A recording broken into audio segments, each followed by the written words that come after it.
ሰላም ጤና ይስጥልኝ የተወደዳችሁ የሶሎዳ ሚዲያ አድማጭ ቤተሰቦቻችን ለዛሬ ለተረቡ የወርሃ ሐምሌ መጀመሪያ ሐምሌ 1 2018 ዓ.ም ያዘጋጀናቸው አዳዲስ ትኩስና ወቅታዊ ሀገራዊና ዓለም አቀፋዊ የዜና መረጃዎቻችን ይዘንላችሁ ቀርበናል። እስከ መረጃዎቻችን ፍጻሜም አብራችሁን ቆዩ።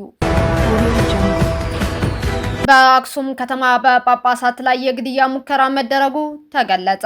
በትግራይ ክልል አክሱም ከተማ በሚገኘው ራሱን ከኢትዮጵያ ኦርቶዶክስ ተዋሕዶ ቤተክርስቲያን በመነጠል መንበረ ሰላማ ብሎ የተቋቋመው ቡድን በመንበረ ጵጵስና ጽሕፈት ቤቱ ላይ ወደ ዛሬ ሐምሌ 1 2018 ዓ.ም አጥቢያ እኩለ ሌሊት ላይ ታጣቂዎች ከባድ የተኩስ ጥቃት መፈጸማቸው ለማወቅ ተችሏል። ጥቃቱ የተሰነዘረው በተለይም ከሌሊቱ 6 ሰዓት ተኩል አካባቢ በሆነ ሰዓት ላይ እንደነበርም ተገልጿል።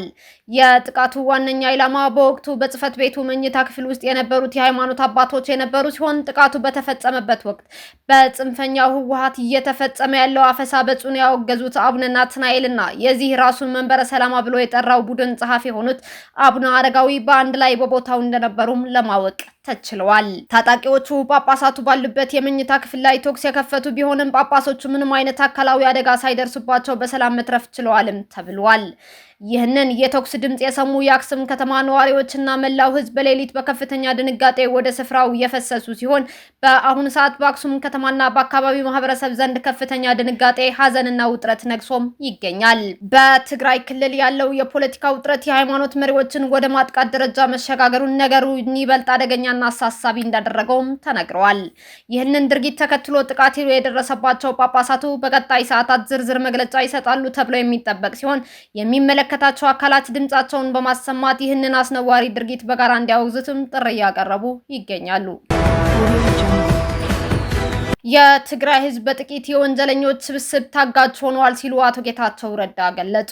የትግራይ ህዝብ የጥፋት መረብ በዘረጉ የስልጣን ጥመኛ ጥቂት ወንጀለኞች ታጋች ሆኗል ብለዋል የጠቅላይ ሚኒስትሩ የምስራቅ አፍሪካ ጉዳዮች አማካሪ ሚኒስትር አቶ ጌታቸው ረዳ። ሴንተር ፎር ሪስፖንሲብል ኤንድ ፒስፉል ፖለቲካ ከቲቢኤስ ቴሌቪዥን ጋር በመተባበር ያዘጋጁት ሰላም ዲሞክራሲና ልማት ለትግራይ በሚል መሪ ቃል በትግራይ ክልል ወቅታዊ ሁኔታ፣ የሰላምና የልማት እንቅስቃሴዎች እንዲሁም በህዝቡ ተጠቃሚነት ላይ ያተኮረ የውይይት መድረክ በትናንትናው ዕለት በአዲስ አበባ ከተማ ተካሂዷል። በመድረኩ ላይ የተገኙት አቶ ጌታቸው ረዳ ጠንካራ የስራ ባህል ያለው የትግራይ ህዝብ በጥቂት የወንጀለኞች ስብስብ ምክንያት ከሀገሪቱ የልማት ተጠቃሚነት መገለሉን አንስተዋል። በትግራይ ክልል ያለውን ልማት የማደናቀፍ እንቅስቃሴ በማውገዝ የክልሉን ህልውና ማረጋገጥ ከፖለቲካዊ ልዩነቶች በላይ በሁሉም ኢትዮጵያውያን ዘንድ የጋራ አጀንዳ ሊሆን ይገባል ነው ያሉት አቶ ጌታቸው ረዳ። በሌሎች የኢትዮጵያ አካባቢዎች እየተከናወኑ ያሉ አበረታች የልማት ስራዎች በትግራይ ክልል ለረጅም ጊዜ ተደራሽ ሳይሆኑ መቆየታቸውን እንዳሳሰባቸው ገልጸው በክልሉ ዘላቂ ሰላም እንዲሰፍን ማድረግ ለቀጣይ የልማት ስራዎች መሰረት መሆኑንም አስገንዝበዋል። በትግራይ ክልል የልማት ስራዎች ተጠናክረው እንዲቀጥሉ ከተፈለገ መጀመሪያ ለሰላም ቅድሚያ መሰጠት እንደሚያስፈልግም አጽንኦት ሰጥተውበታል አቶ ጌታቸው ረዳ። ክልሉን ለዓመታት በአፈናና በወንጀል ተግባራት ውስጥ እያቆዩ የሚገኙ የጥፋት አባዜ የተጠናወታቸው ጥቂት የወንጀል አቀነባባሪዎች ምክንያት የህዝቡ የልማት ተጠቃሚነት መና ሆኗልም ሲሉም አቶ ጌታቸው ረዳ ገልጸዋል። አሁንም ካለፈው ጥፋት መማር የማይፈልጉት እነዚህ አካላት በክልሉ ሰላምና ልማት እንዳይኖር የሚከተሉት አካሄድ ለክልሉ ህልውና ፈታኝ መሆኑንም አንስተዋል። መገናኛ ብዙሃን የክልሉን ሰላምና ልማት እንደ ቅንጦት ሳይሆን እንደ መሰረታዊ የህልውና ጥያቄ በመመልከት የጋራ አጀንዳ እንዲያደርጉትም አቶ ጌታቸው ረዳ ጥሪያቸውን አቅርበዋል። በአዲስ አበባ ልኬት ያዛቡ የነዳጅ ማደያዎች ከአቅርቦት ታገዱ። በአዲስ አበባ በሚገኙ የነዳጅ ማደያዎች ላይ በተደረገ ድንገተኛ የመቅጃ ማሽን ልኬት ምርመራ የልኬት ማጭበርበርና ስህተት በተገኘባቸው ማደያዎች ላይ ጥብቅ የህግ እርምጃ መወሰዱን የአዲስ አበባ ንግድ ቢሮ ኃላፊ ወይዘሮ ሀቢባ ሲራጅ አስታውቀዋል። በዚህም መሰረት መንፋስ ስልክ ላፍቶ ክፍለ ከተማ ጋርመንት አካባቢ የሚገኘው ኖክና በአቃቂ ቃሊቲ ክፍለ ከተማ የሚገኘው አልፋ ነዳጅ ማደያዎች ከፍተኛ የልኬት ችግር በመገኘቱ ከነዳጅ አቅርቦት ለ2 ወራት እንዲታገዱ ተደርገዋል። በተጨማሪም በአቃቂ ቃሊቲ ክፍለ ከተማ የሚገኘው ተባረክ ነዳጅ ማደያ ለ1 ወር ከነዳጅ አቅርቦት እንዲታገድም ተወስኖበታል። በሌላ በኩል በአቃቂ ቃሊቲ ክፍለ ከተማ ቱሉ ዲምቱ የሚገኘው የተባበሩት ነዳጅ ማደያና በቂርቆስ ክፍለ ከተማ ካዛንቺስ የሚገኘው ኦላ ነዳጅ ማደያ የመጨረሻ የጽሁፍ ማስጠንቀቂያ እንደተሰጣቸውም ቢሮው አስታውቋል። ወይዘሮ ሀቢባ ሲራጅ አክሎም የመቅጃ ማሽን ልኬትን በማዛባት ሸማቹን ህዝብ የሚበዘብዙና ፍትሃዊ የንግድ ውድድርን የሚያደናቅፉ አካላትን ለመቆጣጠር የተጀመረው የክትትልና የህግ ማስከበር እርምጃ ተጠናክሮ እንደሚቀጥል በጥብቅ አሳስበዋል።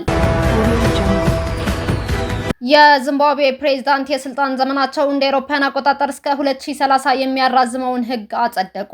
የዚምባብዌው ፕሬዝዳንት ኤመርሰን ምናንጓ በስልጣን የሚቆዩበትን ጊዜ የሚያራዝመውንና በሀገሪቱ የምርጫ ስርዓት ላይ ከፍተኛ ለውጥ የሚያመጣውን የህገ መንግስት ማሻሻያ ረቂቅ አጽድቀዋል። ባለፈው ወር በዚምባብዌ ፓርላማ ሰፊ ድጋፍ አግኝቶ የነበረው ይህ አወዛጋቢ የህግ ማሻሻያ የፕሬዝዳንቱን የስልጣን ዘመን በሁለት ተጨማሪ ዓመታት በማራዘም እስከ አውሮፓውያኑ 2030 ድረስ በሀገሪቱ መሪነታቸው እንዲቀጥሉ ሙሉ ህጋዊ መብት ይሰጣቸዋል። ይህ አዲስ የህግ ማሻሻያ የስልጣን ዘመንን ማራዘም ብቻ ሳይሆን በሀገሪቱ የፖለቲካ ታሪክ ውስጥ ትልቅ ለውጥ ያመጣ ሌላ ድንጋጌን ያካተተም ሆኖ ብቅ ብሏል።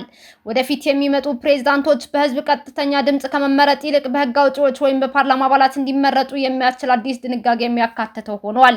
ይህ እርምጃ በዚምባብዌ የተቃዋሚ ኃይሎችና በዲሞክራሲ ተሟጋቾች ዘንድ የህዝብን የመምረጥ መብት የሚነፍግና የአንድን መሪ ስልጣን ለማጠናከር የተደረገ ሴራ ነው በሚል ከፍተኛ ትችትና ስጋት እየቀሰቀሰም ይገኛል። ጋና የደቡብ አፍሪካው ፕሬዝዳንት ይፋዊ የስራ ጉብኝት ጥያቄ ውድቅ አደረገች። ባሽሩ ኢሳቅ የተባለ የጋና ዜጋ በደቡብ አፍሪካ መገደሉን ተከትሎ የጋና መንግስት የደቡብ አፍሪካው ፕሬዝዳንት ሲሪል ራማፎሳ በሀገሪቱ ሊያደርጉት የነበረውን ይፋዊ የስራ ጉብኝት በይፋ ውድቅ ማድረጉን ተዘግቧል። የጋና መንግስት የተፈጸመውን አሰቃቂ ግድያ አጥብቆ የኮነነ ሲሆን ድርጊቱን በውጭ ሀገር ዜጎች ላይ እየጨመረ ከመጣው ከስደተኞች ጥላቻ ጥቃት ጋር በማያያዙ ጉዳዩ በግልጽና በጥልቀት እንዲመረመርም ጠይቋል። በአንጻሩ የደቡብ አፍሪካ መንግስት የቀረበበትን ወቀሳ ሙሉ በሙሉ ውድቅ ያደረገ ሲሆን በሀገሪቱ በተካሄዱ ጸረ ስደተኛ ተቃውሞዎች ወቅት የትኛውም ሰው ህይወት እንዳልጠፋ በመጥቀስ ግድያው ከተቃውሞ ጋር ምንም አይነት ግንኙነት የለውም ሲል ተከላክሏል። ይሁን እንጂ ይህ ክስተት በአሁኑ ወቅት በሁለቱ ሀገራት መካከል ያለውን ዲፕሎማሲያዊ ግንኙነት በእጅጉ እያሻከረውና ከፍተኛ ውጥረት እንዲፈጠር ማድረጉም ተገልጿል። በመካከለኛው ምስራቅ በአሜሪካና በኢራን መካከል ያለው ወታደራዊ ፍጥጫ በከፍተኛ ሁኔታ ገረሸ። አሜሪካ በኢራን ወታደራዊ መሰረተ ልማቶች ላይ መጠነ ሰፊ ጥቃት ማድረሷን መግለጿን ተከትሎ ኢራን በአጸፋው በባህሬንና በኩዌት በሚገኙ የአሜሪካ የጦር ሰፈሮች ላይ የሚሳኤልና የድሮን ጥቃቶችን መፈጸሟን አስታውቃለች። የኢራኑ እስላማዊ አብዮታዊ ዘብ ኃይል በባህሬን የሚገኘውን የአሜሪካ አምስተኛ የጦር መርከቦች ዋና መስሪያ ቤትንና በኩዌት የሚገኘውን አሊ አልሳሌም የአየር ኃይል ሰፈርን መምታቱን የገለጸ ሲሆን በደቡብ ኢራን ሰማይ ላይም የአሜሪካን MQ-9 የተባለ ድሮን መጣሉን ይፋ አድርገዋል። አሜሪካ ቀዳሚውን ጥቃት የተሰነዘረችው ቴሄራን በሆርሙዝ ሰርጥ በንግድ መርከቦች ላይ ለፈጸመችው ጥቃት ምላሽ ለመስጠት መሆኑን የገለጸች ሲሆን ድርጊቱ ባለፈው ሳምንት የተደረገው የተኩስ አቁም ስምምነት የጣሰ ነውም ብላለች። በአንጻሩ የኢራን ባለስልጣናት የአሜሪካን ጥቃት ጸብ አጫሪነት ሲሉ በማውገዝ ሆርሙዝን የማስተዳደር ሉዓላዊ መብታቸውን ለማስከበር ማንኛውም አስፈላጊ እርምጃ እንደሚወስዱም አስጠንቅቀዋል። እስካሁን አብራችሁን ከኛ ጋር ስለነበራችሁ እያመሰገንኩኝ በሌሎች መረጃዎች እስክንመለስ እንደተለመደው የሶሎዳ ሚዲያ ቤተሰብ በመሆን ላይክ፣ ሼር፣ ሰብስክራይብ ማድረጋችሁን አትርሱ። አዳዲስ ትኩስና ወቅታዊ መረጃዎቻችን በቶሎ እንዲደርሷችሁ የደወል ምልክቷን ይጫኑ። ስኬት፣ ድልና ሰላም ለኢትዮጵያውያን። ሶሎዳ ሚዲያ